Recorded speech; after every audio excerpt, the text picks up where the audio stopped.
ಪೊಲೀಸರ ಕಾರ್ಯದಕ್ಷತೆಯನ್ನ ಹೆಚ್ಚಿಸುವಂತಹ ನಿಟ್ಟಿನಲ್ಲಿ ಅವರನ್ನ ಸ್ಲಿಮ್ ಅಂಡ್ ಟ್ರಿಮ್ ಮಾಡಲು ಮಂಗಳೂರು ಪೊಲೀಸ್ ಕಮಿಷನರೇಟ್ ವತಿಯಿಂದ ತಿಂಗಳ ಕಾಲ ನಡೆದ ಪೊಲೀಸ್ ಅಧಿಕಾರಿಗಳ ಮತ್ತು ಸಿಬ್ಬಂದಿಯ ದೈಹಿಕ ಸಾಮರ್ಥ್ಯ ಬಲವರ್ಧನೆ ಹಾಗೂ ದೈಹಿಕ ಸದೃಢತೆಯ ಕಾರ್ಯಾಗಾರ ಸೋಮವಾರದಂದು ಸಮಾರೋಪಗೊಂಡಿತು. ಮಂಗಳೂರು ನಗರ ಪೊಲೀಸ್ ಕಮಿಷನರ್ ಕಾರ್ಯಕ್ರಮದ ಸಾಂಸ್ಕೃತಿಕ ಕಾರ್ಯಕ್ರಮದಲ್ಲಿ ಮಲಯಾಳಂನ ಜುಮ್ಕಿ ಕಮಲ್ ಹಾಡಿಕೆ ನೃತ್ಯವನ್ನ ಮಾಡುವ ಮೂಲಕ ಗಮನವನ್ನು ಹರಿಸಿದ್ದಾರೆ.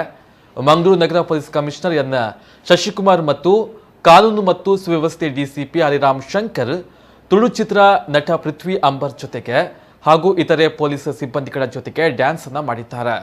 ಸಮಾರೋಪ ಸಮಾರಂಭದಲ್ಲಿ ಗೃಹ ಸಚಿವ ಬಸವರಾಜ ಬೊಮ್ಮಾಯಿ ಪಾಲ್ಗೊಂಡು ತೆರಳಿದ ಬಳಿಕ ಸಭಾ ಕಾರ್ಯಕ್ರಮದ ಕೊನೆಯಲ್ಲಿ ಪೊಲೀಸ್ ಸಿಬ್ಬಂದಿ ಹಾಗೂ ಅವರ ಪರಿವಾರದ ಸದಸ್ಯರಿಂದ ಸಾಂಸ್ಕೃತಿಕ ಕಾರ್ಯಕ್ರಮ ಹಮ್ಮಿಕೊಳ್ಳಲಾಗಿತ್ತು.